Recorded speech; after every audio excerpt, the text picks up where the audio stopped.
Action of alcohol on internal organs. Action on the stomach. The action of alcohol on the stomach is extremely dangerous that it becomes unable to produce the natural digestive fluid in sufficient quantity and also fails to absorb the food which it may imperfectly digest. A condition marked by the sense of nausea, emptiness, frustration, and distension will always be faced by an alcoholic. This results in a loathing for food and is staged with a craving for more drink. Thus, there is engendered a permanent disorder which is called dyspepsia. The disastrous forms of conformed indigestion originate by this practice. How the liver gets affected. The organic deteriorations caused by the continued use of alcohol are often of a fatal character. The organ which most frequently undergoes structural changes from alcohol is the liver. Normally, the liver has the capacity to hold active substances in its cellular parts.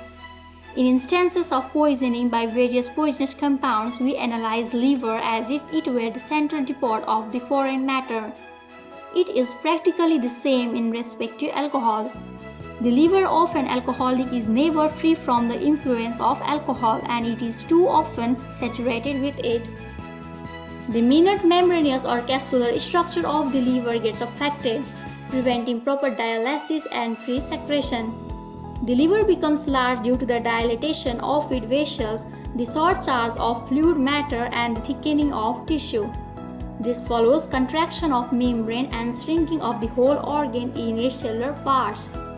Then the lower parts of the alcoholic becomes dropsical owing to the obstruction offered to the returning blood by the veins. The structure of the liver may be charged with fatty cells and undergo what is technically designated fatty liver. How the kidneys deteriorate. The kidneys also suffer due to the excessive consumption of alcohol. The vessels of kidney lose elasticity and power of contraction. The minute structures of them go through fatty modification.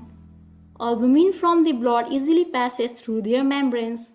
This results in the body losing its power as if it were being run out of blood gradually. Congestion of the lungs. Alcohol relaxes the vessels of the lungs easily as they are most exposed to the fluctuations of heat and cold. When subjected to the effects of a rapid variation in atmospheric temperature, they get readily congested. During severe winter seasons, the suddenly fatal congestion of the lungs easily affects an alcoholic. Alcohol weakens the heart. Consumption of alcohol greatly affects the heart. The quality of the membranous structures which cover and line the heart changes and are thickened, become cartilaginous or calcareous. Then the valves lose their suppleness and what is termed valvular disorder becomes permanent. The structure of the course of the great blood vessels leading from the heart share in the same changes of structure so that the vessels loses its elasticity and its power to feed the heart by the recoil from its distension after the heart by its stroke has filled it with blood. Again, the muscular structure of the heart fails owing to degenerative changes in its tissue.